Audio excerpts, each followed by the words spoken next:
Você não encontra no Novo Testamento um mandamento específico para que os cristãos deem o dízimo. Aqueles que dizem que o dízimo não é mais vigente para a igreja cristã, equivocam-se. Nós não podemos reter o dízimo.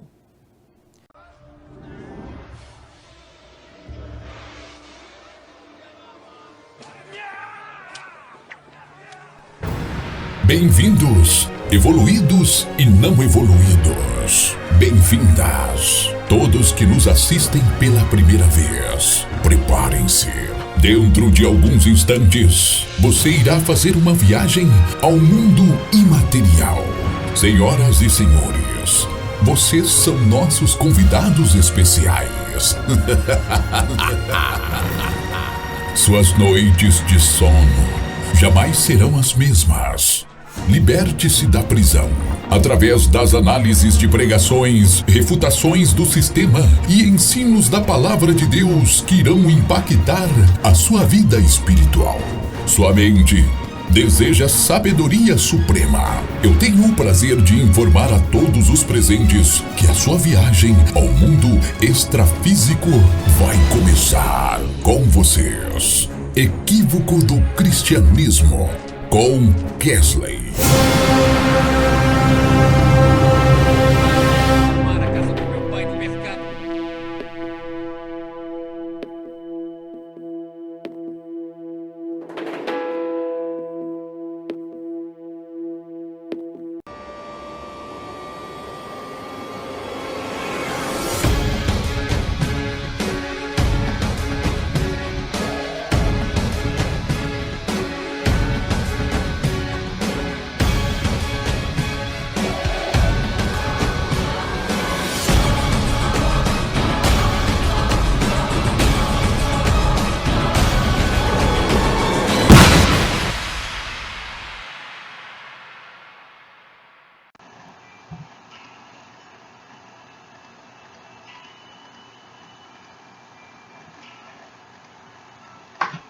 Boa noite.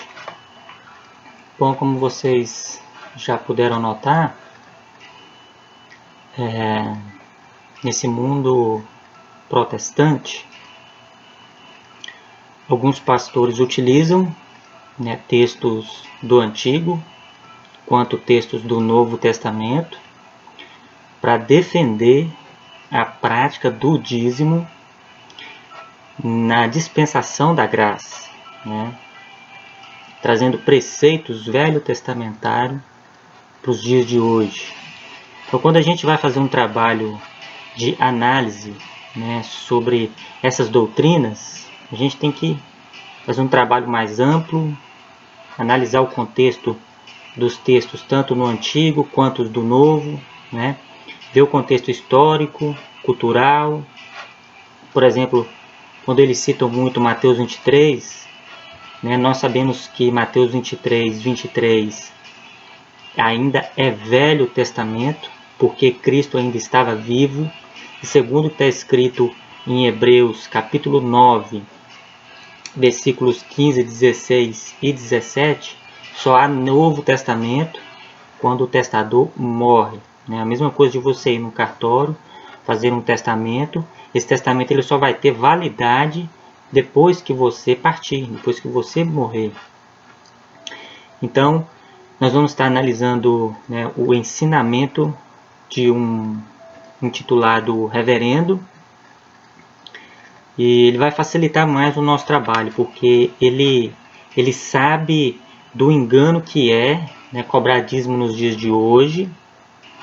E então ele não usa textos do Antigo Testamento para defender, e muito menos textos do Novo Testamento. Então a gente não precisa ficar analisando Mateus 23, analisando os textos do Antigo Testamento, porque ele já sabe disso. Porém ele maquia, ele camufla toda a situação, ele muda os nomes. Ele diz que existem ofertas no Novo Testamento, existiam contribuições, e ele vai maquiando isso aí para no final o resultado ser o mesmo do dízimo. Ou seja, hoje vocês veem aí nas igrejas que qualquer pregação, né, a maioria das igrejas, o resumo, a conclusão da mensagem no final é: põe a mão no bolso e traz dinheiro para mim, né? É dízimo, ofertas, contribuições. Eu não sou contra, né, do ponto de vista de uma instituição, arrancar dinheiro das pessoas, né? O que a gente é contra é uma instituição arrancar dinheiro das pessoas utilizando a palavra de Deus, deturpando ela, isolando os versículos, né? Então eu vou passar o vídeo dele, que é pequenininho, para vocês assistir tudo primeiro e vocês verem como que é, né, a engrenagem, como que ele vai maquiando a situação. Depois a gente volta os vídeos de novo e vai analisando fala por fala, beleza? Deixa eu diminuir a minha tela.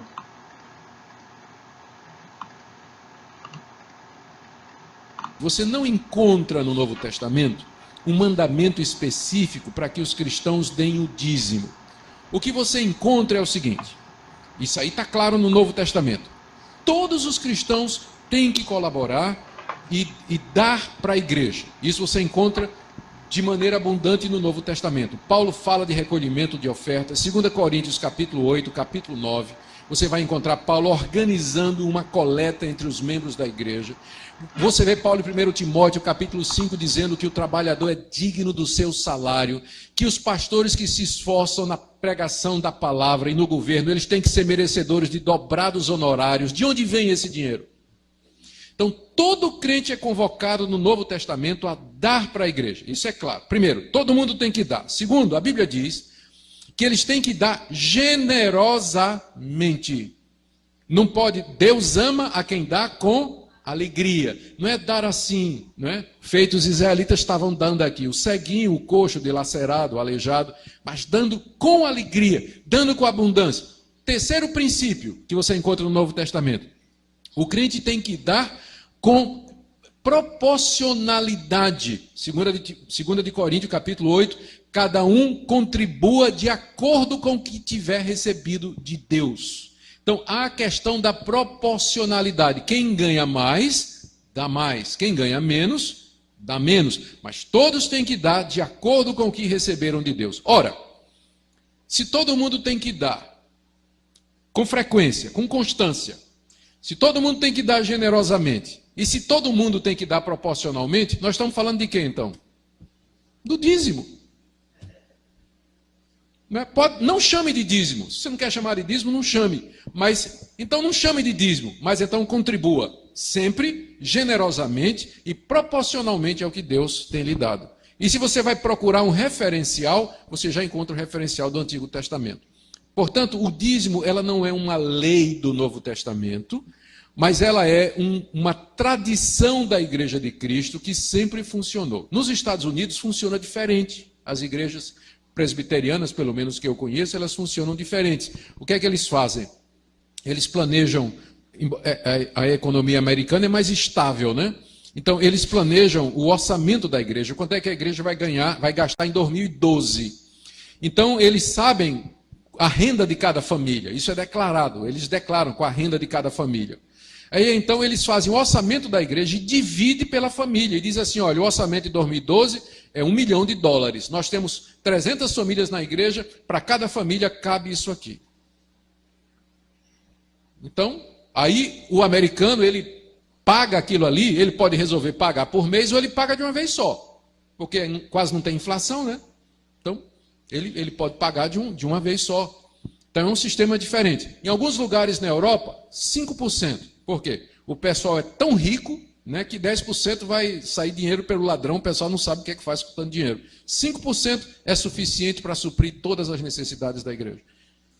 Então as igrejas variam, mas o princípio é esse. Você tem que colaborar para o sustento da casa de Deus. 10% é uma proporção que você encontra no Antigo Testamento. Faz parte da lei cerimonial. Não é obrigatório no Novo, mas é um referencial que Deus aprovou no Antigo Testamento. Ele pode ser adotado pela igreja, não como lei, mas como referência.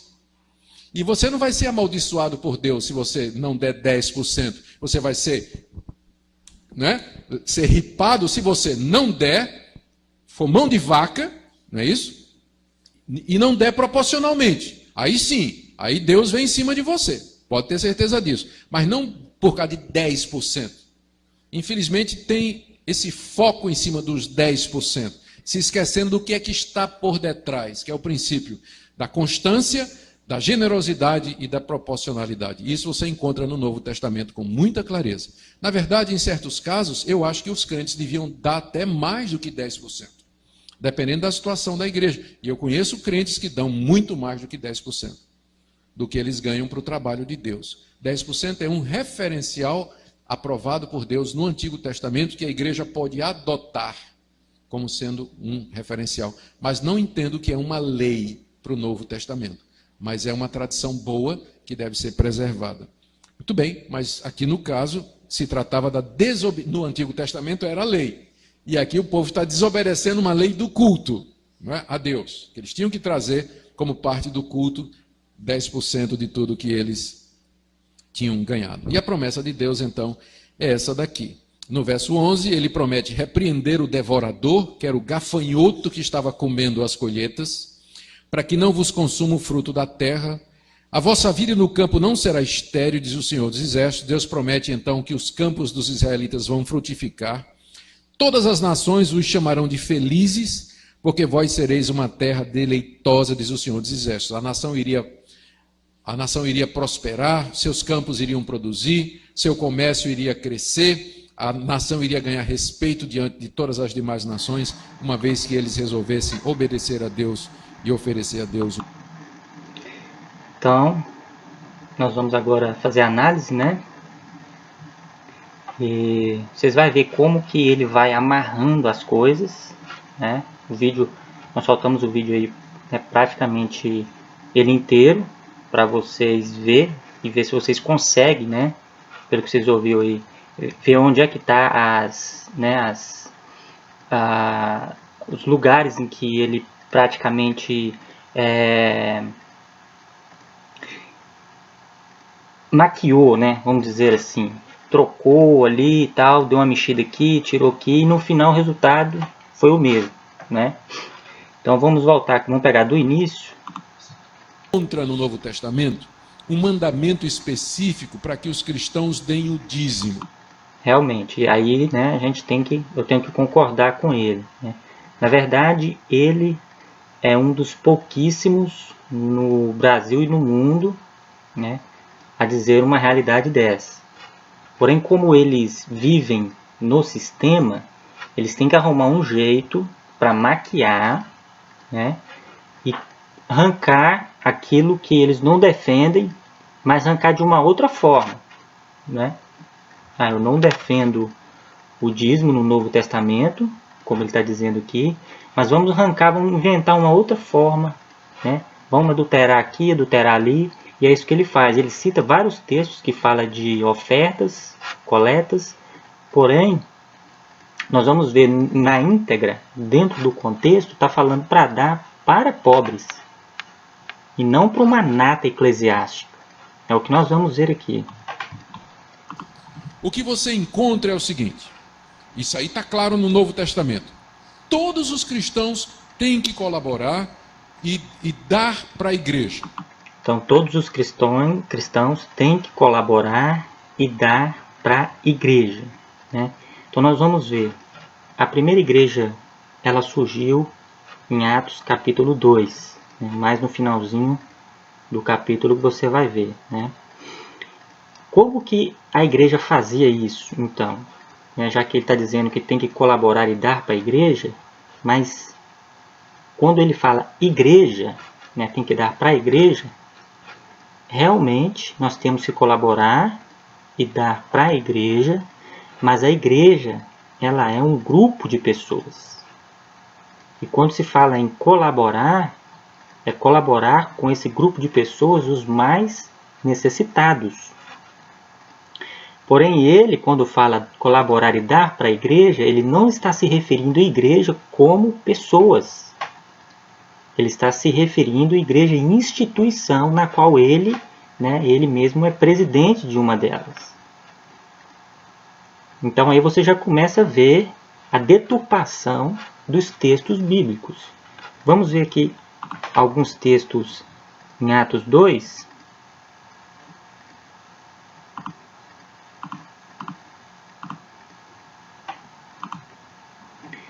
Atos 2, 42 ao 45. E perseveravam na doutrina dos apóstolos, e na comunhão, e no partir do pão, e nas orações. E em toda a alma havia temor, e muitas maravilhas e sinais se faziam pelos apóstolos. E todos os que criam estavam juntos e tinham tudo em comum. Olha para vocês verem, eles tinham tudo em comum. Vendiam suas propriedades e fazendas e repartiam com todos, segundo cada um havia de temer, ou segundo a necessidade de cada um. Então, é sim para dar para a igreja, mas é nesse sentido aí, de repartir e terem todos em comum. Isso é o que nós vamos ver aqui na maioria desse estudo. 2 Coríntios capítulo 8, do 12 ao 15. Porque se há prontidão de vontade, será aceito segundo o que qualquer tem, e não segundo o que não tem. Mas não digo isto para que os outros tenham alívio e vós opressão, mas para igualdade. Está vendo? Igualdade. Neste tempo presente, a vossa abundância supra a falta dos outros, para que também a sua abundância supra a vossa falta. E haja, de novo, igualdade. Como está escrito, o que muito colheu não teve de mais, e o que pouco não teve de menos. Então, aqui já dá para você ver que o texto está falando de contribuição, mas é para que haja uma igualdade entre os irmãos da igreja.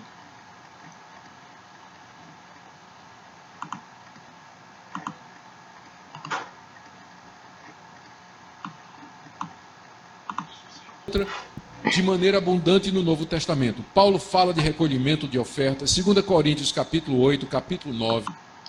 Aí começou a deturpar os textos.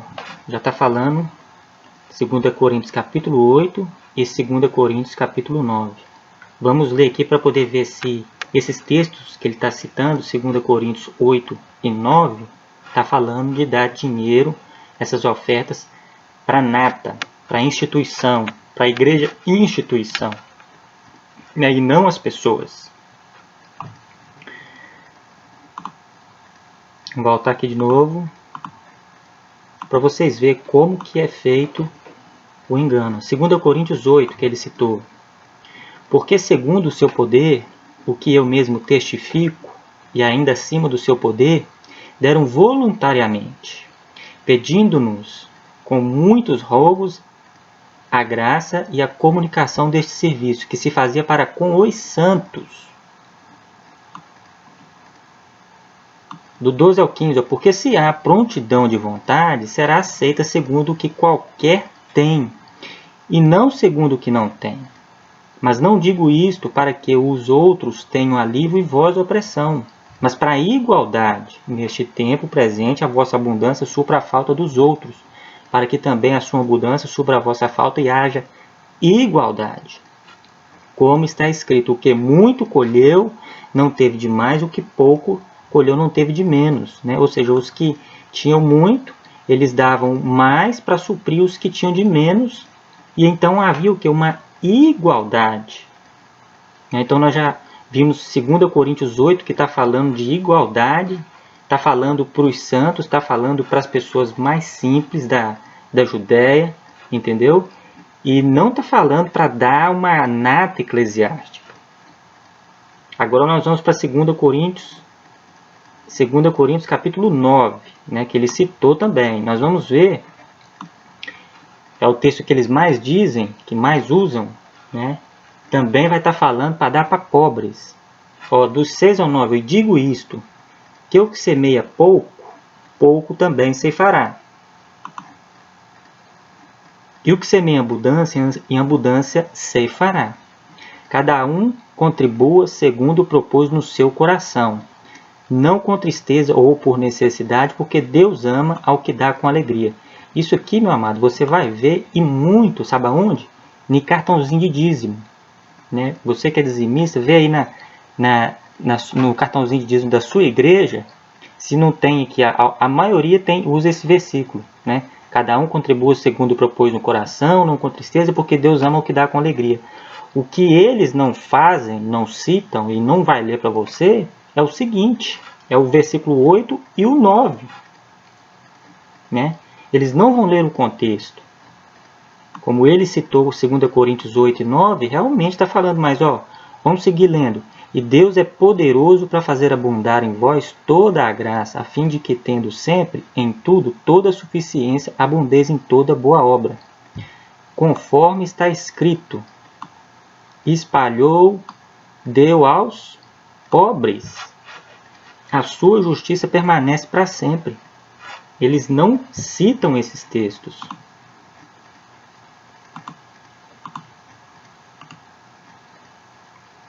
Então, 2 Coríntios 8, 2 Coríntios 9, nós já vimos que é para dar aos pobres, ajudar os necessitados. Você vai encontrar Paulo organizando uma coleta. Sim, Paulo mandava organizar uma coleta para poder, quando eles passassem, já pegasse aquela coleta e levasse já para os cristãos pobres da Judéia. Principalmente, Paulo ele era muito sério com essa questão. Por exemplo, quando eles faziam uma reunião, né, ele não gostava de que ficasse fazendo coleta ali na hora da reunião.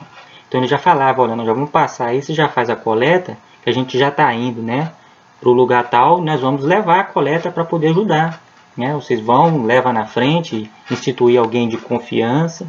Então ele fazia assim, organizava, tirava alguém ali do meio ali e colocava aquela pessoa responsável, né, para poder estar fazendo uma coleta. É o que ele fez com Timóteo. E nós vamos ver ele mandando Timóteo fazer uma lista das pessoas que precisavam, tinha que fazer uma lista das pessoas que precisavam para receber ajuda. Então ele pegava o nome, coletava os dados tudinho, recolhia e depois levava, principalmente com as viúvas. Tinha que fazer uma lista, nós vamos ver. Então, era feito sim, ele organizava uma coleta, mas era para os pobres, como a gente está vendo aqui. Você pode ler as cartas de Paulo todinhas. Todas elas é destinada aos pobres, entendem? Costumo dizer que no Novo Testamento não existe, nem ofertas existe coleta e com destino certo, aos pobres. Né? Vamos ver quais mais textos, né, ele vai citar. Os membros da igreja. Você vê Paulo em 1 Timóteo, capítulo 5, dizendo que o trabalhador é digno do seu salário. Bom, o trabalhador é digno do seu salário. O trabalhador não é trabalhador de sacramentos, de rituais, de liturgias, de cultos dentro de um templo, né, com ar-condicionado, cadeiras almofadadas. Não é esse tipo de trabalhador. Trabalhador é você ficar viajando, você ficar ensinando as pessoas, você ficar ouvindo as pessoas, você ficar fazendo uma lista das pessoas que realmente precisam de ajuda, você recolher a ajuda e levar para essas pessoas. Isso é trabalhador. E trabalhador não é você ficar dentro de um templo, parado ali, todo confortável, ficar ali fazendo esses sermões falsos, que inclusive é condenado, né? Essas fábulas são condenadas pelo próprio apóstolo Paulo. Então, quando diz que o trabalhador é digno do seu salário, não é salário, é sustento. O próprio apóstolo Paulo foi contra essa questão de salário. Vou mostrar aqui para vocês.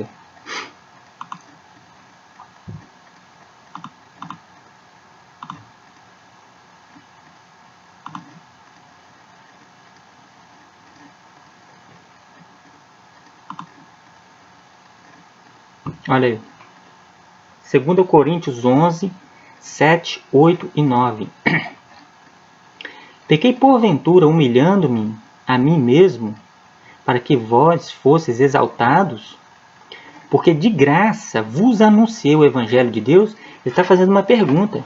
Tipo, eu anunciei o Evangelho de Deus para vocês de graça, e por fazer isso de graça, por acaso eu pequei, porventura? Me humilhando, apresentando o Evangelho para vocês de graça, exaltando vocês? Aí ele continua no 8. Ó. Outras igrejas despojei eu para vos servir, recebendo delas salário. E quando eu estava presente convosco e tinha necessidade, a ninguém fui pesado. Ou seja, tinham missionários, tinham pastores, né, ou apóstolo, o que você quiser chamar. Eles estavam recebendo salário. Paulo está combatendo isso. E ele diz, ó, quando estava presente convosco e tinha necessidade, a ninguém fui pesado, porque os irmãos que vieram da Macedônia supriram a minha necessidade. O que é necessidade? É sustento. É comida para você comer e roupa para você vestir.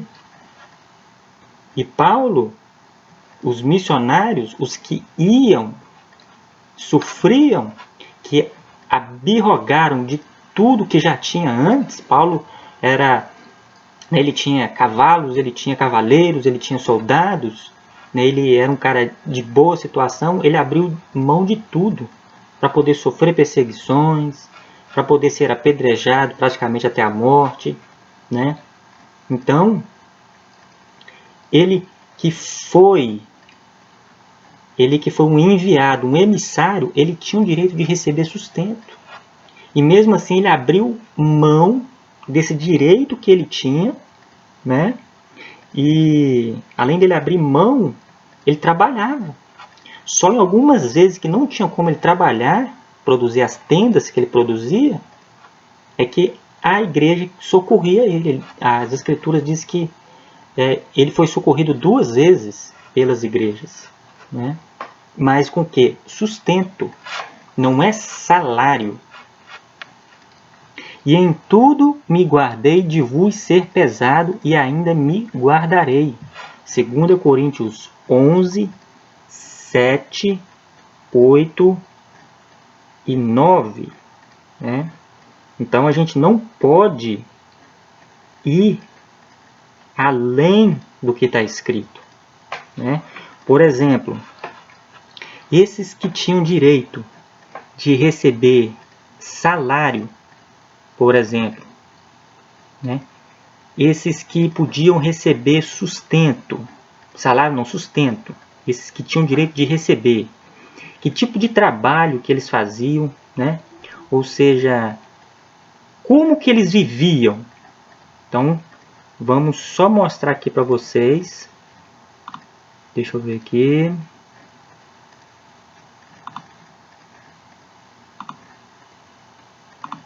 Vou só mostrar para vocês, olha aí. 1 Coríntios 4, 9 ao 14. Porque tenho para mim que Deus, a nós, apóstolos, nos pôs por últimos. Então, olha aí para você ver. Colocou por últimos, como condenados à morte. Pois somos feitos espetáculo ao mundo, aos anjos e aos homens. Nós somos loucos por amor de Cristo, e vós sábios em Cristo, nós fracos e vós fortes, vós ilustres e nós vis. Até esta presente hora sofremos fome, sede, estamos nus e recebemos bofetadas, e não temos pousada certa, e nos afadigamos, trabalhando com nossas próprias mãos. Somos injuriados e bendizemos, somos perseguidos e sofremos, somos blasfemados e rogamos. Até o presente temos chegado a ser como o lixo deste mundo e como a escória de todos. Não escrevo estas coisas para vos envergonhar, mas admoesto-vos como meus filhos amados. Então, você está vendo? Esses aí que passavam por isso é quem tinham o direito de receber, e não é salário, sustento. Sustento. Vamos continuar então.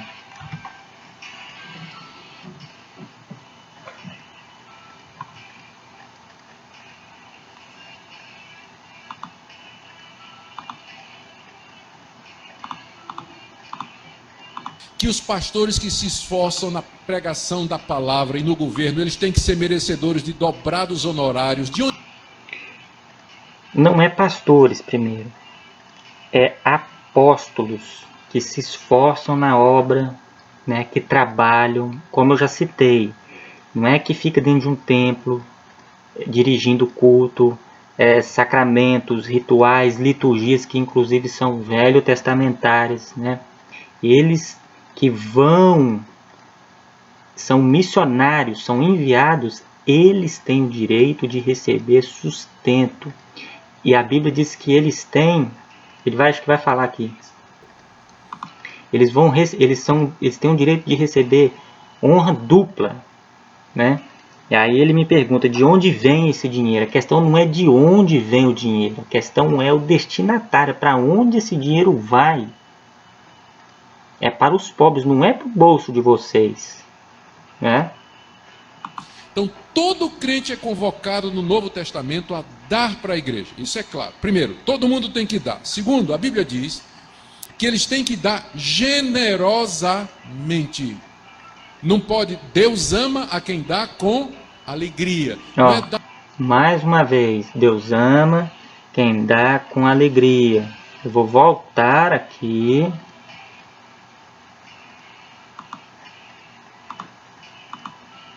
Deus ama o que dá com alegria. Cada um contribua segundo propôs no seu coração, não com tristeza ou por necessidade, porque Deus ama ao que dá com alegria. E Deus é poderoso para fazer abundar em vós toda a graça, a fim de que, tendo sempre em tudo toda a suficiência, abundeis em toda boa obra. Deus ama o que dá com alegria para quem? Conforme está escrito, espalhou, deu aos pobres, a sua justiça permanece para sempre. Então você vê que há uma deturpação dos textos, né? Eles nunca vão, de forma nenhuma, citar versículos, abrir a Bíblia e ler o contexto inteiro, porque senão a casinha cai. Eles sempre vão ter que estar citando assim, versículos isolados, soltos, uma vez que se citar o contexto inteiro não tem como defender essa prática, e eles usando versículos isolados, pedacinho de versículo, né? Deus ama quem dá com alegria e tal. Eles sabem que as pessoas não vão nunca chegar em casa ou até mesmo dentro da instituição, abrir a Bíblia ali e ler o contexto para ver. Deus ama quem dá com alegria, mas é para dar para quem? É para dar para o intitulado pastor, é para dar para o meu vizinho, é para dar para quem é rico, é para dar para quem é pobre, quem está precisando, mas para quem? Deus ama quem dá com alegria, mas é dar onde? E para quem? O texto está falando, conforme está escrito, espalhou, deu aos pobres. Esse homem aí é por acaso algum pobre? Aí fica difícil, né? É difícil até para mim ouvir um negócio desse.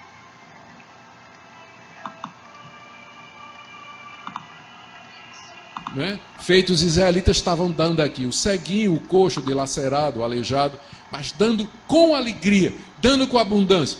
Terceiro princípio que você encontra no Novo Testamento: o crente tem que dar com proporcionalidade. Segunda de... Ou seja, é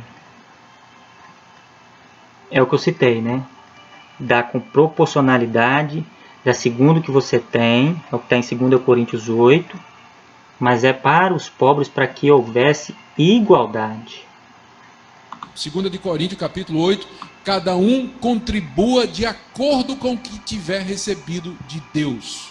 Então, há a questão da proporcionalidade. Quem ganha mais, dá mais. Quem ganha menos, dá menos. Mas todos têm que dar de acordo com o que receberam de Deus. Ora, sim, só ler, eu já li aqui 2 vezes 2 Coríntios 8. Você pode ler aí na sua casa aí o capítulo inteiro, ou você pode ler o livro inteiro de 2 Coríntios. É sempre pobres, pobres, pobres. Coisa que vocês nunca vão ver saindo da boca de pastores. Ah, tem que dar para os pobres. Eles não falam, eles não trabalham em cima disso. É sempre puxando para o lado deles, da classe, daquela nata eclesiástica.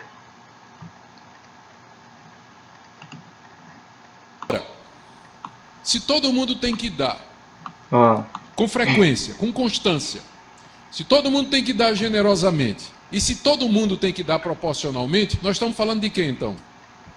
Do dízimo. olha a cara dele para vocês verem. Tá vendo? Nós estamos falando do que então? Do dízimo. Ou seja, a postura, do jeito que ele está falando aí, ele sabe que ele está enganando. Ele sabe, entende? Ele sabe que ele está enganando. Ele girou, ele deu um ciclo, foi girando, foi amarrando, foi costurando ali naquela saída de mestre. E no final, varou no quê? No dízimo. É aquilo que eu falo, põe a mão no teu bolso e traz o dinheiro para mim, né?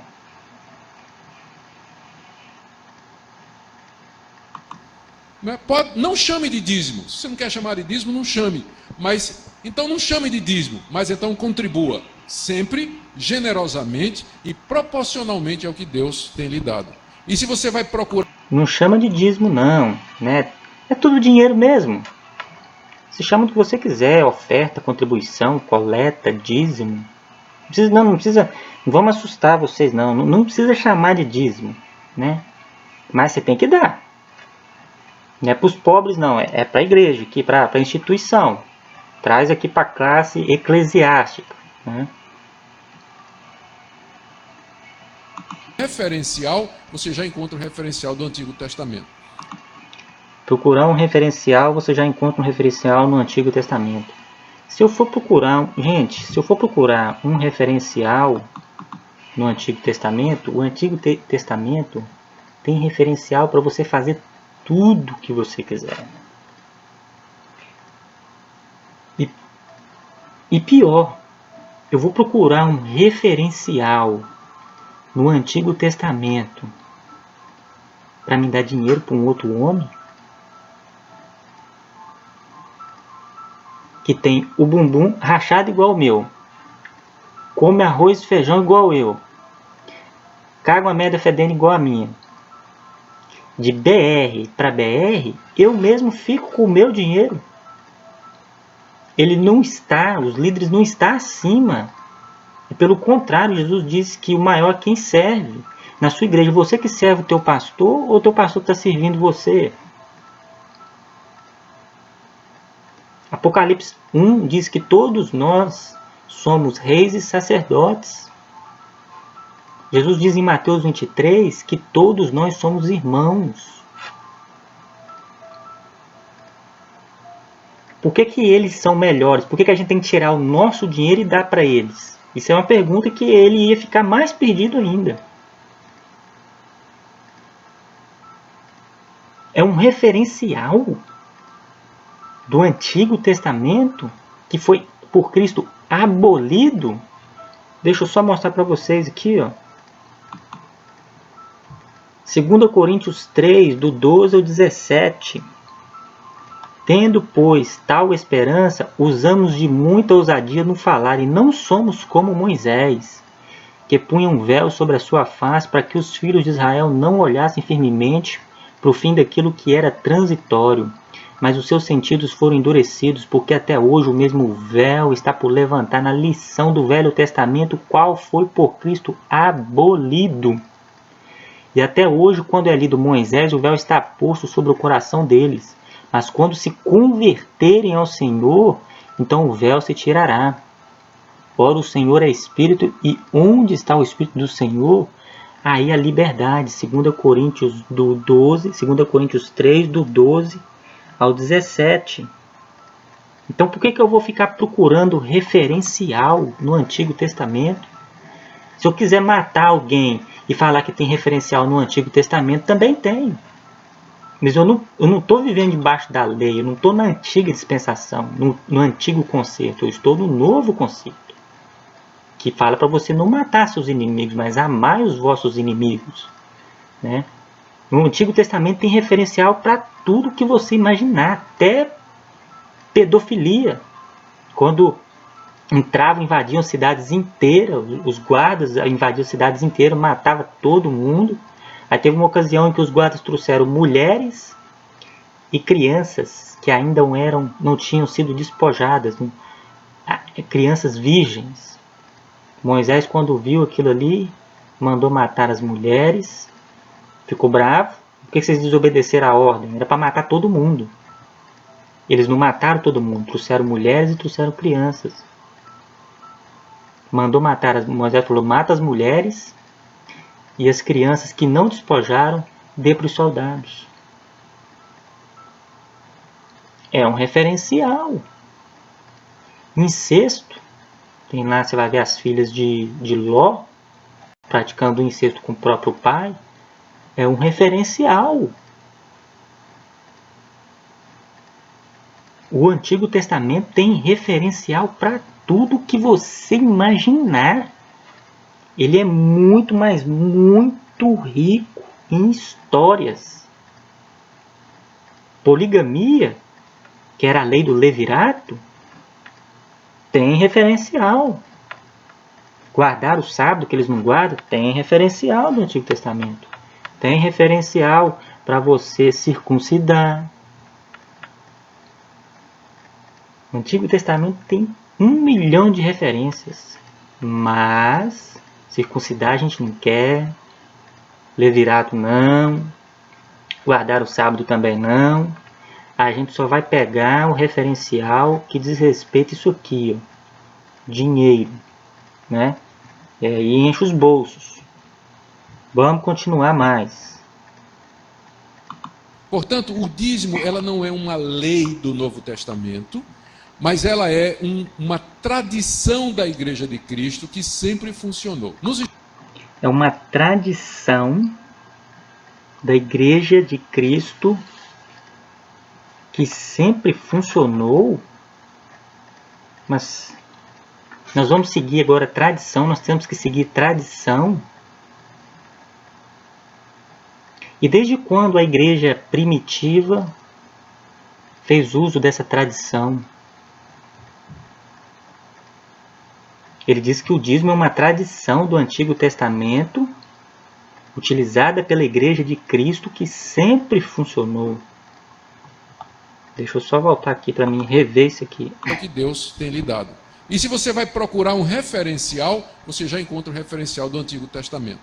Portanto, o dízimo ela não é uma lei do Novo Testamento, mas ela é uma tradição da Igreja de Cristo que sempre funcionou.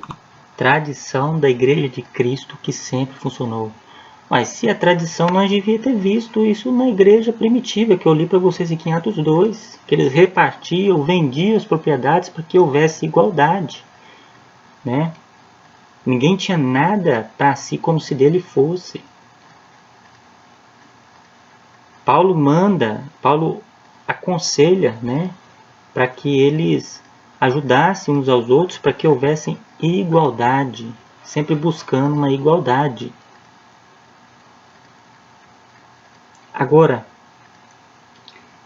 se fosse uma tradição, igual ele está dizendo aí, que o dízimo era uma tradição, mas se fosse uma tradição para dividir com os menos favorecidos, para que houvesse igualdade, para que os cristãos que são muito ricos, né, pudessem contribuir, para que eles pegassem essas contribuições, agora feito em Atos 2, e distribuísse com os menos favorecidos, para tentar igualar eles com os, né, de condição financeira melhor, aí sim eu não falaria nada. Aí seria uma tradição muito boa, até eu ia querer participar, né?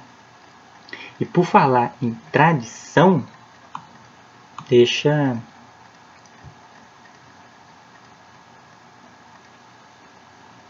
eu só mostrar aqui mais alguns textos para vocês, já que vocês gostam de seguir tradição, né? Mateus 15, versículo 6 e o versículo 9. E assim invalidastes pela vossa tradição o mandamento de Deus. O 9 diz, mas em vão me adora ensinando doutrinas que são preceitos dos homens. Né?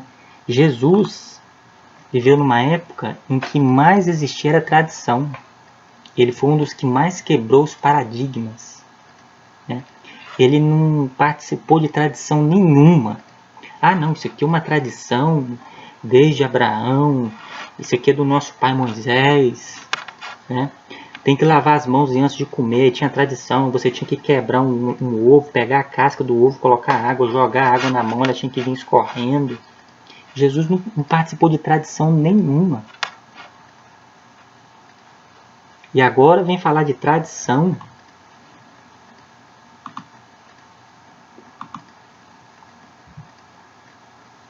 Em vão me adoram, ensinando preceitos de homens. São preceitos humanos. Em 1 Coríntios, no capítulo 4, versículo 6, deixa eu ver se eu acho aqui.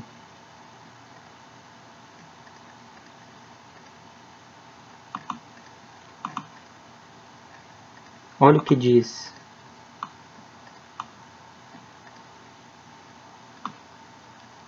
E eu, irmãos, apliquei essas coisas por semelhança a mim e a Apolos, por amor de vós, para que em nós aprendais a não ir além do que está escrito, não vos ensoberbecendo a favor de um contra o outro. Nós não devemos ir além do que está escrito. Onde está escrito que o dízimo do Antigo Testamento é uma tradição na igreja cristã? Óbvio que quando ele está falando de igreja, supostamente ele está se referindo a essas igrejas modernas de hoje, que só vive disso aí.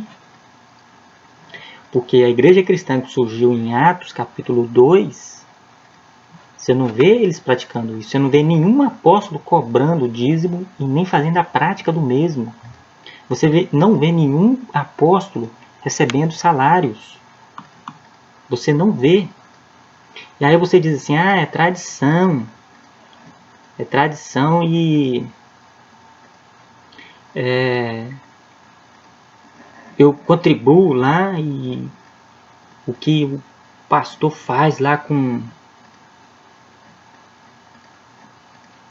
o meu dinheiro é problema dele e Deus para lá. Não, senhor.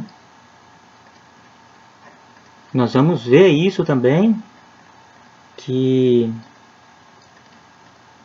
nós vamos ver também ainda nesse estudo que Nos Estados Unidos funciona diferente. As igrejas... que em relação a essa tradição,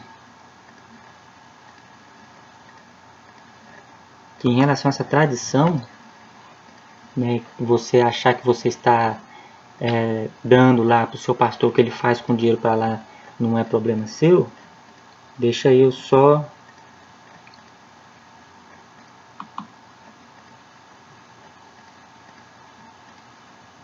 mostrar para vocês a advertência de Deus. Apocalipse 18, 4. E ouvi outra voz do céu que dizia: sai dela, povo meu, para que não sejas participantes dos seus pecados, e para que não incorras nas suas pragas. Ou seja, sai dela, povo meu, ou seja, o povo do Criador está num lugar errado. O povo do Criador estaria num lugar errado, mas como assim? Efésios 5:6.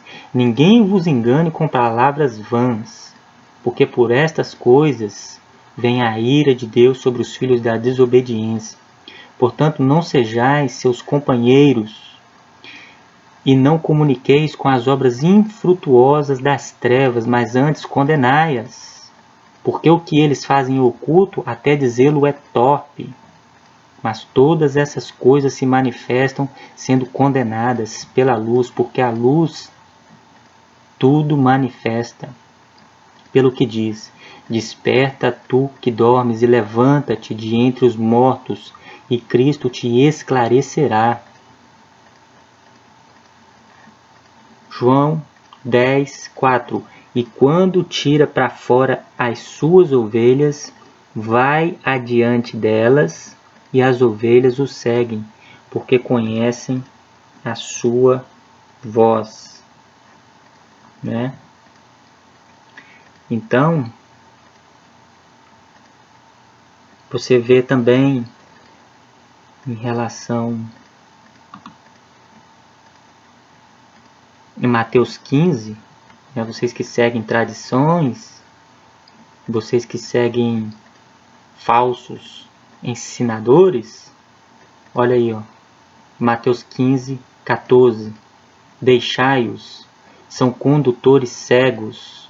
Ora, se um cego guiar outro cego, ambos cairão na cova. Ou seja, aqui quando diz guiar, guia e pastor são sinônimos. É pastorear. Um cego pastoreando outro cego, ambos cairão na cova. Né? Então, nós temos que ser vigilantes. Né? Você que se submete a um líder, você tem que ter, no mínimo, conhecimento, né, das Escrituras, para poder você colocar à prova, fazer essas análises aqui que eu estou fazendo. Né?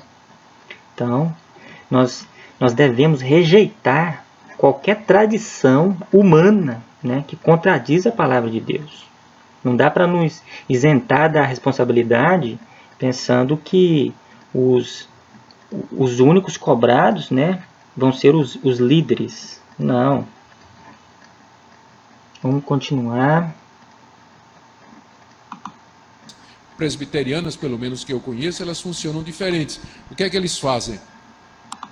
Lei do Novo Testamento, mas ela é uma tradição da Igreja de Cristo que sempre funcionou. Nos Estados Unidos funciona diferente. As igrejas presbiterianas, pelo menos que eu conheço, elas funcionam diferentes. Ou seja, então, nos Estados Unidos já não segue a tradição do Velho Testamento, né? Não tem nada a ver com tradição adotada pela instituição. Vamos ver qual que é o negócio aqui dos Estados Unidos. O que é que eles fazem? Eles planejam, a economia americana é mais estável, né? Então, eles planejam o orçamento da igreja, quanto é que a igreja vai gastar em 2012. Então, eles sabem a renda de cada família, isso é declarado, eles declaram com a renda de cada família. Aí, então, eles fazem o orçamento da igreja e dividem pela família, e diz assim, olha, o orçamento de 2012 é $1 milhão. Nós temos 300 famílias na igreja, para cada família cabe isso aqui. Isso é um modelo que até seria plausível, né?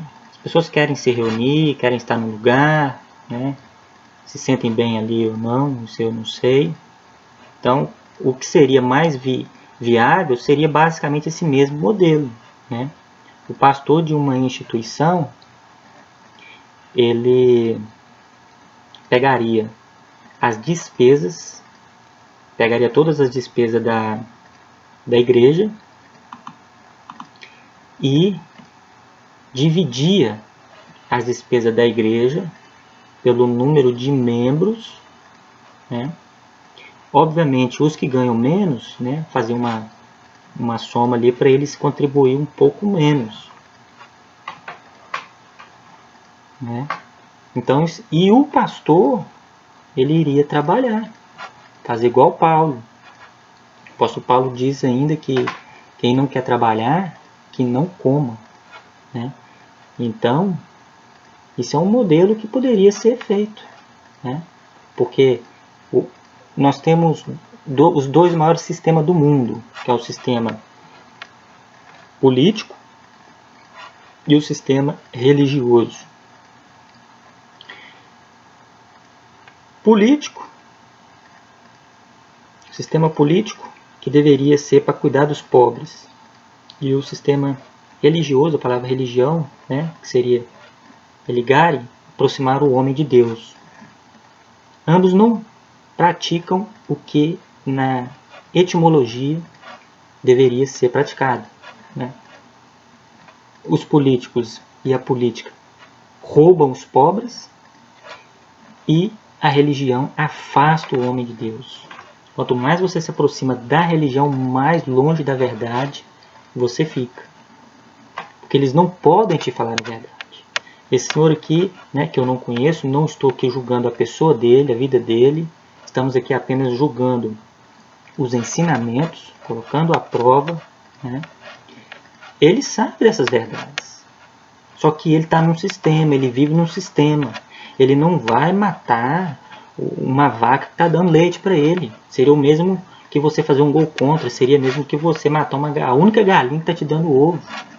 Ele não vai fazer isso. Então, ele arruma um jeito de maquiar de uma forma, né? Pega uns versículos isolados aqui, outro ali, que manda dar para os pobres, mas a gente não precisa ler isso, o povo não vai ler e fica tudo bem. É assim que funciona sistema. Deus não criou sistema nenhum. Quando diz na sua escritura que o Deus desse século cegou o entendimento do povo, não é Deus, ali é sistema de todas as coisas, sistema. Quando você sistematiza algo, né, você já vai sair fora da verdade. Porque Deus não criou sistema. Quem cria sistemas é o homem. Você está vendo ele dizendo que no Brasil eles podem adotar essa tradição do Velho Testamento, mas ele já disse que aqui nos Estados Unidos o sistema é diferente. Na igreja presbiteriana que ele conhece, o sistema é diferente, eles dividem, né? Ainda vai falar também da Europa, ou seja, sistemas. São sistemas criados por homens.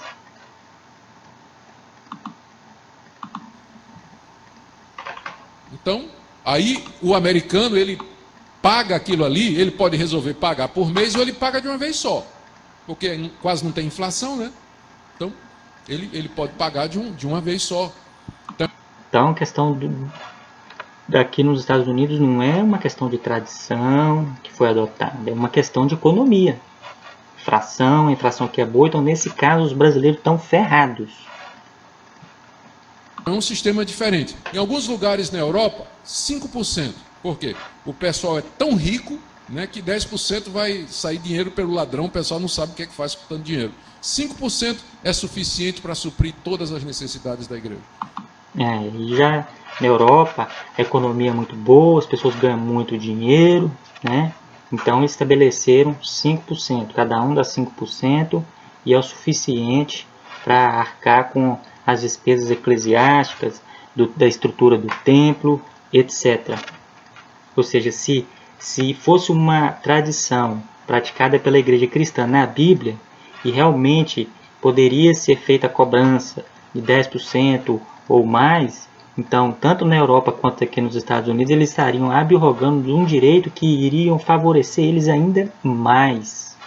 Entende? Então você vê que, pelo menos eles sabem, né? Um pouco dos presbiterianos sabem que não tem como defender a prática dos dízimos, mas eles acabam saindo, né, pela culatra. É a mesma coisa do desenho do pica-pau, quando você vê o pica-pau correndo e ele cai num precipício, e aí, na verdade, ele não caiu. Você vai olhar o precipício, ele está agarrado num raminho, num galinho de árvore seca, e já ali quase caindo, né, quase soltando, e pensa que não, pum. Esse é o raminho deles, né? Pega um versículo isolado aqui, um outro ali, aqui tem que dar com alegria, mas nunca pode ler os versículos, o contexto inteiro. Senão é tiro no pé.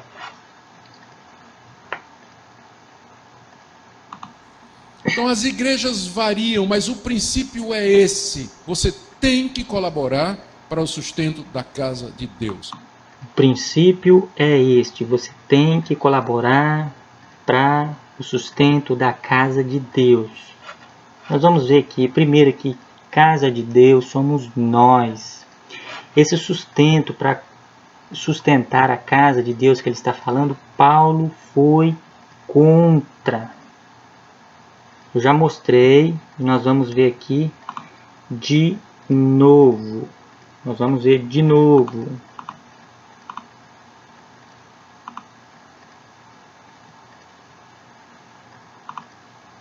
Olha aí, Paulo foi contra.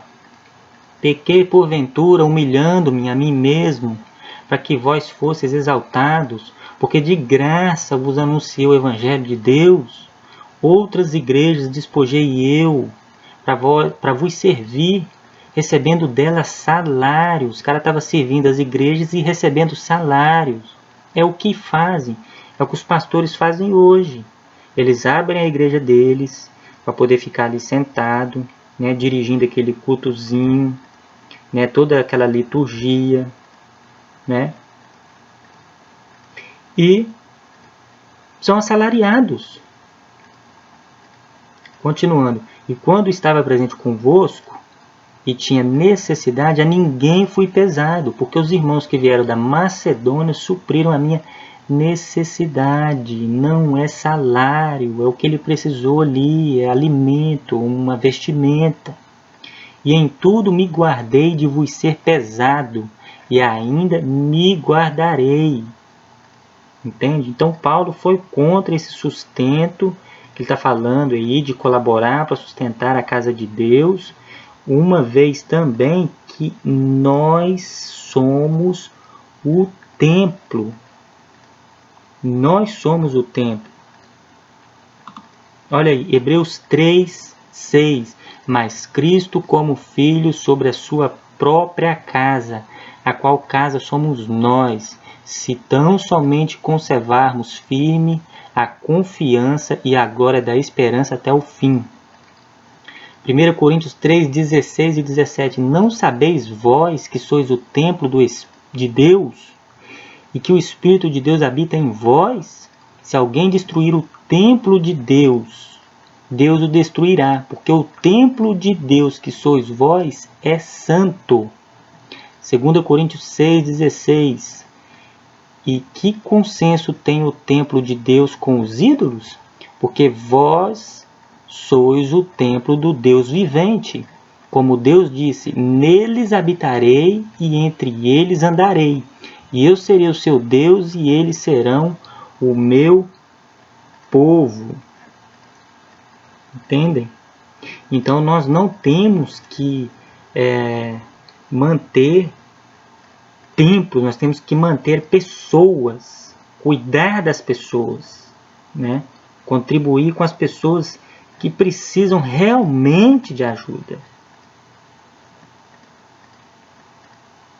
E esse templo que ele está dizendo aí, né, que é o templo de pedra, Deus não habita em templos de pedra. Deixa eu mostrar aqui, ó. Atos 17, 24 e 25.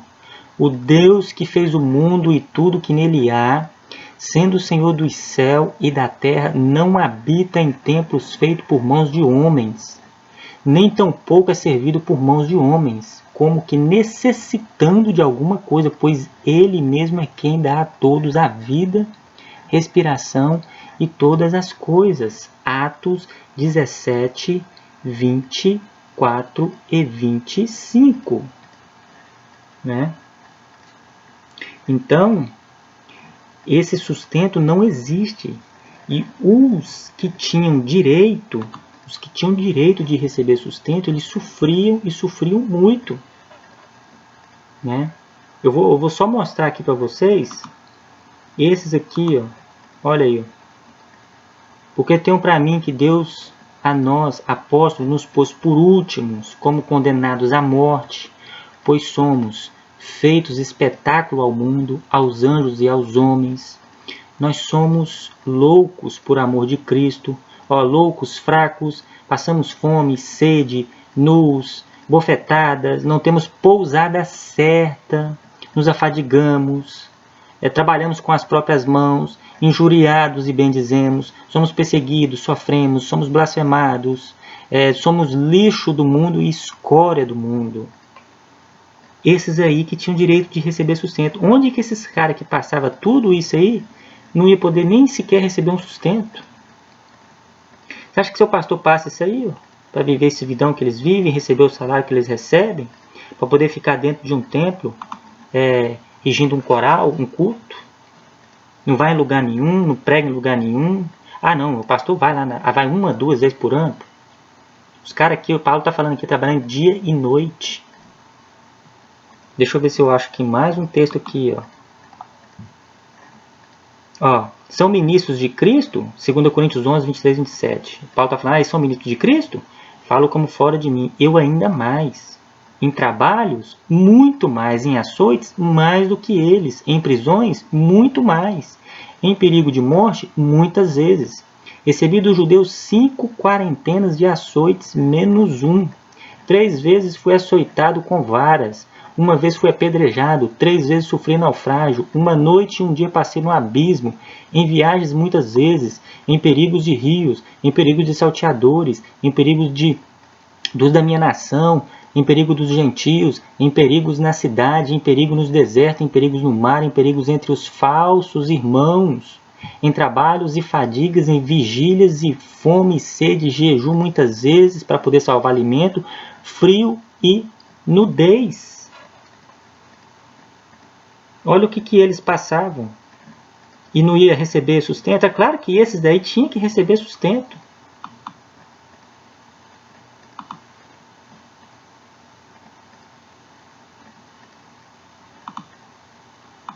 %10% é uma proporção que você encontra no Antigo Testamento. Faz parte da lei cerimonial. Não é obrigatório no Novo, mas é um referencial que Deus aprovou no Antigo Testamento. Ele pode ser adotado pela igreja, não? Ele pode ser adotado pela igreja. Presta bem atenção nisso que ele está falando, porque ele vai dar um tiro no próprio pé. Ele vai agora se contradizer. Olha bem, ele diz que é um referencial que pode ser adotado pela igreja. Eu já falei que a igreja, como instituição, ela pode adotar o que ela quiser, porque ela tem amparo pela lei. Quando você vai abrir uma, entre aspas, igreja, uma instituição, você abre ela, uma instituição filantrópica sem fins lucrativos. Você pode fazer a arrecadação, então pode-se fazer, né, pode-se adotar uma tradição, o que você quiser. Você só não tem base bíblica para poder fazer o que esses caras ficam fazendo. Você só não pode abrir a Bíblia e ficar citando textos isolados para arrancar dinheiro do povo. Por que não seja sincero? Olha, gente, não existe base bíblica para dízimo hoje. As ofertas que estão no Novo Testamento não é oferta, é coleta e era para os pobres. A gente quer se reunir aqui nesse lugar aqui, então vamos fazer o seguinte, né? Se vocês querem vir, quer reunir, quer ouvir essa palavra aqui que a gente traz aqui para vocês aqui, que eu não concordo com nenhuma dessas pregações, mas você quer estar lá, quer ouvir, então vamos dividir a despesa do lugar aqui, por todo mundo aí, cada um ajuda para poder a gente manter esse lugar, que vocês venham para cá direto aqui para a gente aqui, né, confraternizar, se reunir, cantar, fazer o que vocês quiserem, dançar, pular, namorar, um rapazinho paquerar uma garota e tal, etc e tal. Era melhor ser honesto do que usar a palavra de Deus, né? Olha para você ver o tiro no pé. É aí que a gente pega eles na mentira. Ó, eu vou voltar só um pouquinho. Ele vai dizer que deve ser adotado pela igreja como um referencial, mas depois você vai ver, ele já vai entrar ameaçando. Se é um referencial que tem que ser adotado, pode ser adotado, é um referencial, não como lei, não como mandamento, né, sem imposições. Mas e por que da ameaça? Ele vai ameaçar, presta bem atenção. eles trazem ameaça para fechar ali né, naquela jogada de mestre para poder deixar tudo amarradinho. Sempre tem uma ameaça. Pela igreja, não como lei, mas como referência. E você não vai ser amaldiçoado por Deus se você não der 10%. Você vai ser, né, ser ripado se você não der, for mão de vaca, não é isso? E não der proporcionalmente. Ripado. Aí sim, aí Deus vem em cima de você. Deus vem em cima de você. Tá vendo? Ele disse que era um referencial que poderia ser adotado pela igreja, pela instituição, não como lei, né? Agora já disse que se você não der na proporção, Deus já vai vir em cima de você. Virou que uma ameaça agora? Deus vai vir em cima de mim por eu não cumprir, por eu não obedecer uma doutrina que foi adotada por homens, tirada do Antigo Testamento, que foi abolido. Foi abolido ou não foi? Eu acabei de mostrar aqui, ó. Tá aí para vocês lerem. 2 Coríntios 3, do 12 ao 17. Aí. Tendo, pois, tal esperança, usamos de muita ousadia no falar, e não somos como Moisés, que põe um véu sobre a sua face, para que os filhos de Israel não olhassem firmemente para o fim daquilo que era transitório. Tudo no Antigo Testamento era transitório e eram sombras das coisas futuras, mas os seus sentidos foram endurecidos, porque até hoje o mesmo véu está por levantar na lição do Velho Testamento, o qual foi por Cristo abolido. E agora vem ameaçar. Gente, a ordem de Jesus foi, ele deu uma ordem, ide a todo mundo, ensinar o evangelho a toda criatura. Ensine-os o que eu vos ensinei. Essa foi a única ordem que ele deixou para os apóstolos. Eram 72 nações. Os apóstolos já foram e levaram os evangelhos nas 72 nações. Já está cumprido. Já foi aquele mundo pré-América que existia. E mandamento também ele só deixou um. Amarás o Senhor teu Deus e ao próximo como a ti mesmo. Agora ele vem ameaçar, dizer que Deus vai vir em cima de você se você não der na proporção. A ninguém devais coisa alguma a não ser o amor. Quem ama tem cumprido toda a lei. O único mandamento que a gente desobedecia é se nós não amássemos o próximo. É o único mandamento que ele deixou. E aí ele vem agora nessa incoerência, dizendo que pode ser adotado do Antigo Testamento uma tradição pela igreja, não como uma lei, não como uma imposição. Mas se você não der, Deus vai vir em cima de você. Mas peraí, é Deus que adotou ou é a instituição que está adotando? É o homem que está adotando, igual ele diz que pode ser adotado? Aí a instituição adota algo e se você não obedecer aquilo ali, Deus vai vir para cima de você? Está vendo como que eles ameaçam, como que eles pegam as pessoas pelo medo? Vamos só rever. Pode ter certeza disso. Mas não por causa de 10%. Não. Infelizmente, 10%. Você vai ser, né, ser ripado se você não der, for mão de vaca, não é isso? E não der proporcionalmente. Aí sim, aí Deus vem em cima de você. Tá vendo? O que eles acabam, na verdade, fazendo? Eles ficam defraudando os trabalhadores. Eu fiz um estudo sobre o dízimo completo. Você tem que descer aí no canal aí, ver se você acha. Dízimo, estudo completo para você ver como que é profundo. E o que eles estão fazendo? O que esses caras fazem? Falsificam a palavra de Deus com toda essa astúcia que você está vendo aí, ó. falsificam. Eu vou ler mais um texto aqui para vocês verem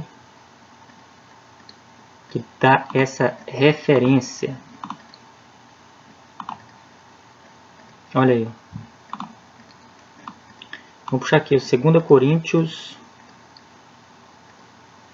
4:2. Antes, rejeitamos as coisas que por vergonha se ocultam, não andando com astúcia, nem falsificando a palavra de Deus. E assim nos recomendamos a consciência de todo homem na presença de Deus, pela manifestação da verdade.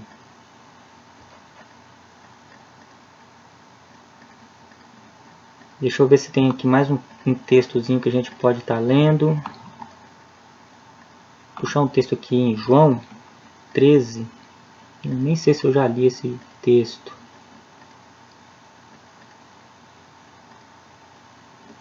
João 13, 34 e 35. Um novo mandamento vos dou, que vos ameis uns aos outros, como eu vos amei a vós, que também vós uns aos outros vos amei. Nisto todos conhecerão que sois meus discípulos, se vos amardes uns aos outros. Você quer ser conhecido como discípulo de Cristo, meu? É isso aí, ó. É amar o próximo, né? E agora a gente vai ficar aí, né? Os irmãos vão ficar passando por isso, sofrendo ameaças, né? Isso aí é injusto. Vamos terminar aqui.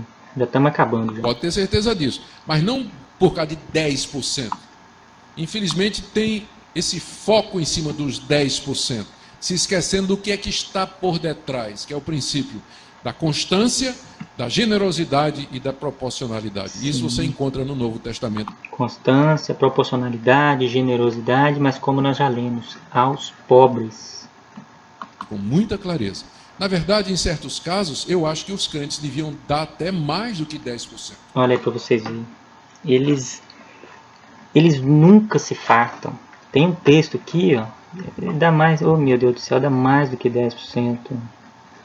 Ele se equivoca todo, ele se contradiz todo, dá tiro no próprio pé.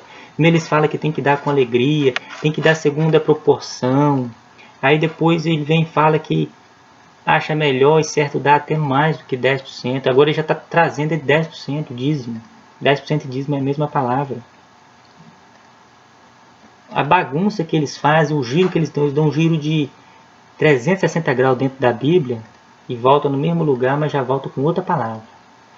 Olha, o dízimo não tem no Novo Testamento uma doutrina cristã, agora já está falando de dar mais do que 10%, já está falando de dízimo, está entendendo? Eles já começam falando a verdade para poder pegar a pessoa, puxar a atenção da pessoa. Epa, o que esse cara está falando aí, meu? O dízimo não existe uma base, uma doutrina cristã para o dízimo no Novo Testamento, mas tem coleta e tal, e pá, e varou no dízimo. Dá na mesma. Não adianta uma igreja abrir igual a CCB. A CCB não 4 milhões de cristãos, a CCB, Congregação Cristã no Brasil, que dividiu da Assembleia de Deus por conta de uma briga de Santa Ceia. Que a Assembleia de Deus, a Santa Ceia para eles, e nem santa é essa, a palavra está na epígrafe. A Santa Ceia é mensal, e aí uma classe começou a achar que deveria ser feito anual, porque Jesus participou da ceia ali, era anual, então não tem que ser por mês, tem que ser por ano. Aí dividiu, criou a CCB, e eles são contra o dízimo, mas fazem 5 coletas durante o culto de ofertas, o que dá na mesma. Eles não cobram dízimo, mas faz 5 coletas para poder substituir o dízimo. Dá na mesma. Coleta era feita para os pobres, para as pessoas de necessidade, não é para sustentar edifícios caríssimos, construções caríssimas, ficar sustentando o pastor e a família do pastor, faculdade dos filhos do pastor, carro para o pastor, carro para filho de pastor. É almoço em restaurante, é shopping center. Ah não, mas Meu pastor da minha igreja lá, ele é mais simples, ele não tem essas coisas aí, mora numa casa mais simples. Mas está cobrando do mesmo jeito. Se eu for ali roubar $1 de uma pessoa e vi uma outra pessoa e roubar $1.000, nós dois não tem diferença, a intenção foi a mesma. Praticamos roubo do mesmo jeito. O outro foi mais inteligente, ele roubou mais. O pastor fulano de tal lá, ele arranca lá, milhões. Aqui a gente cobra mixaria, pouquinho. O outro está sendo só mais esperto. Mas a prática do engano é a mesma. Ambos estão enganando. Portanto, esse já é o galardão deles. Então você que é líder e que cobra mais. Arranca mais dinheiro desse povo. Que não quer nem saber de estudar a palavra de Deus. Que são gananciosos. Vão aí para ouvir uma palavra aí porque tem ganância. Quer dar dinheiro para vocês em troca. Barganha com Deus. Então vocês aproveitam, arranca mais. Pra vocês terem uma vida de luxo, ter uma vida de muita prosperidade, porque isso já vai ser o galardão de vocês. O pagamento de vocês já estão sendo aqui na terra. Vocês não vão ter galardão no céu, não. Tá? Eu nem sei onde é que eu parei aqui. Deixa eu voltar um pouquinho. E da proporcionalidade. Isso você encontra no Novo Testamento com muita clareza. Na verdade, em certos casos, eu acho que os crentes deviam dar até mais do que 10%. Dar mais do que 10%. Meu Deus do céu. Deixa eu...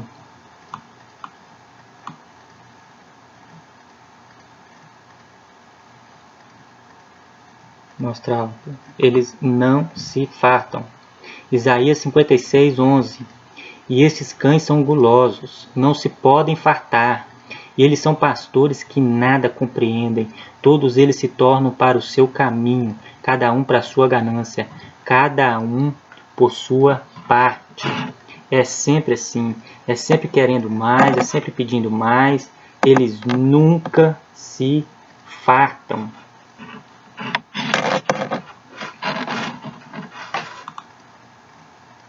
Dependendo da situação da igreja. E eu conheço crentes que dão muito mais do que 10% do que eles ganham para o trabalho de Deus. 10% é um referencial aprovado por Deus no Antigo Testamento que a igreja pode adotar. Pode adotar. Sendo um referencial. Mas antes ele disse, né, que Deus vai vir em cima de você. Né? Ameaçou. Pode voltar, eu já voltei, já mostrei 1 milhão de vezes, passei o vídeo todo em primeiro para vocês verem, pode voltar aí de novo. Deus vai vir em cima de você, se você não der. Agora ele está dizendo de novo, que é um referencial que a igreja pode adotar. Deus vai vir em cima de mim agora porque eu não obedeci um referencial adotado pela igreja do Antigo Testamento, que nós já lemos aqui que foi por Cristo abolido. Mas não entendo que é uma lei para o Novo Testamento, mas é uma tradição boa que deve ser preservada. Tradição boa que deve ser preservada. É claro que isso é tradição das igrejas que veio de Constantino para cá, entende? E cobravam. Não pega aí a partir principalmente do século VII, que foi Carlos Magno, o imperador, isso está no Dicionário Internacional de Teologia do Novo Testamento, ele que instituiu esse dízimo que as igrejas cobram hoje. Ele instituiu. Foi um decreto que ele fez, que tinham que pagar 10%. E isso aí virou realmente uma tradição. Aí ele está dizendo, isso é uma tradição boa que deve ser adotada.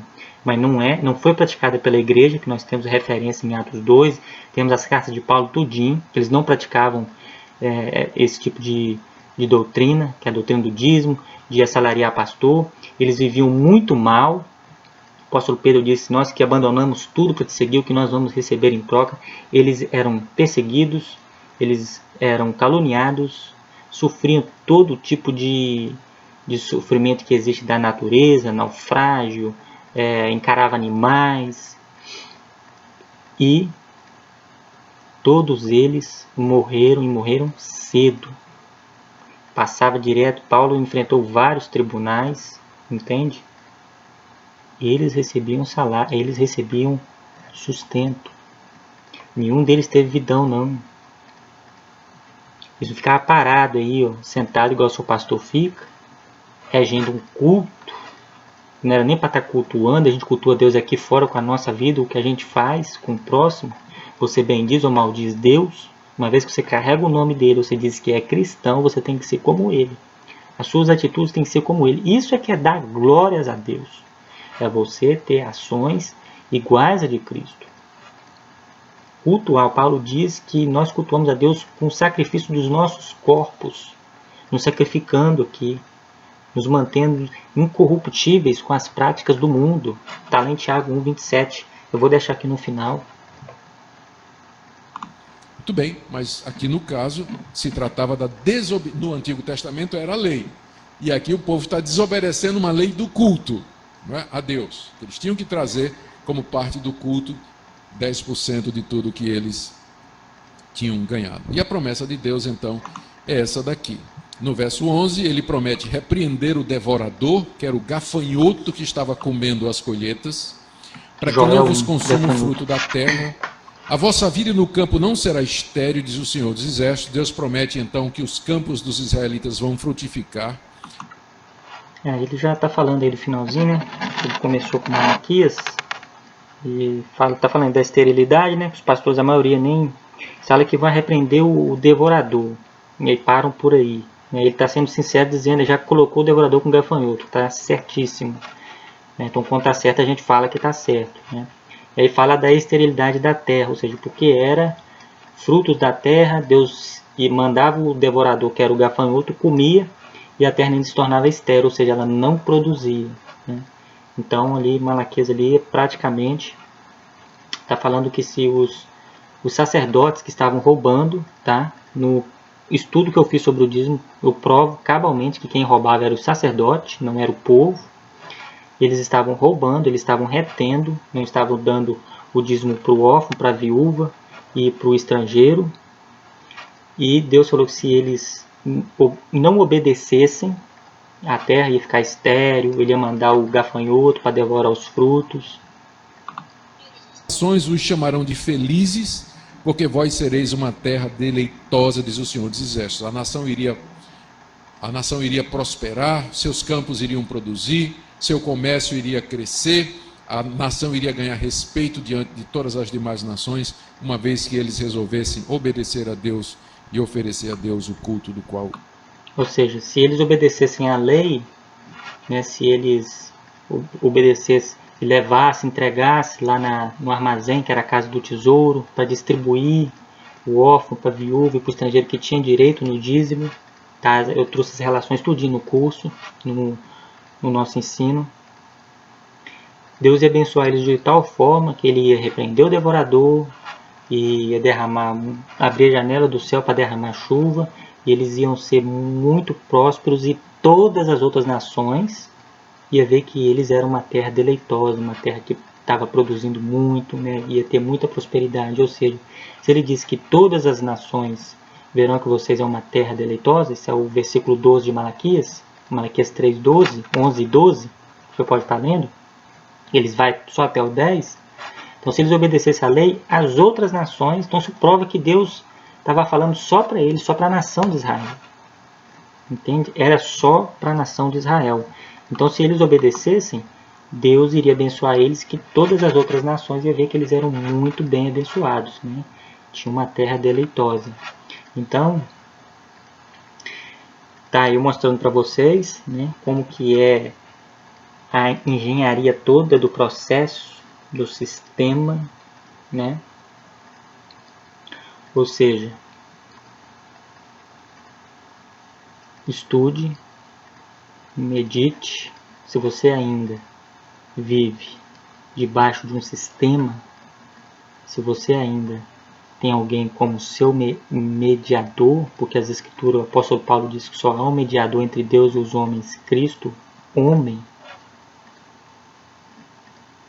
Então certifique 100% de que o seu líder ele tem compromisso com a verdade e não com o dinheiro. Eu posso pegar na internet aqui mais de 100 vídeos, 200 vídeos de pastores falando sobre dízimo. Todos eles vão defender. esse que não defendeu, mas no final o resumo é o mesmo. Para no mesmo sentido, está na mesma direção, porque todos eles vivem no sistema, eles têm que defender o sistema. Como nós lemos nas cartas, eram tudo destinado aos necessitados, aos pobres. Eu vou dar aqui mais um que o último, que para vocês verem, que era aos pobres, né? Vou deixar vocês lendo esses textos aí e eu encerro por aqui.